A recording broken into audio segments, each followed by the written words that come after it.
حباس، راه كتقتل القرمشه ديالي. انا الاير فراير، وبصراحه خاصني نهضر معاك. حباس، ما تبقاش تزيد تعمرني وتدكس فيا الماكله حتى للفم. الهوا خاصو فين يدور باش يقرمش الماكله. فاش كتحط كل شي فوق شي، الماكله كتولي بحال الا مسلوقه ومبخره. راك كطيب فوق بقايا ليدام والزيت القديم، داكشي علاش ريحتي ولات غريبه وكنخرج الدخان. نظفني ديما وغادي تلقى الماكله رجعت بنينه وطبيعيه، بلاش ما تبقى تلومني على الماكله اللي كتجي معجنه. راك كطيب بحال انسان الكهف، انا اللي كندير سحر القرمشه وانت اللي كتخسرو.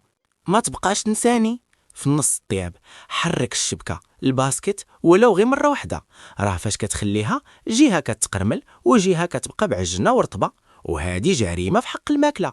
حباس، ما تبقاش ترش الزيت بحال الا كطفي العافيه. الزيت بزاف كيخنق القرمشه ويدير الدخان اللي كيضر في العينين. غير شيشه خفيفه وهالغرض مقضي. كدير الماكله وانا مازال بارده، داكشي علاش لونها كيجي باهت ومريضه. سخني غير 2 دقائق قبل وشوفي البطاطا ديالك كيف غتولي مبهجه.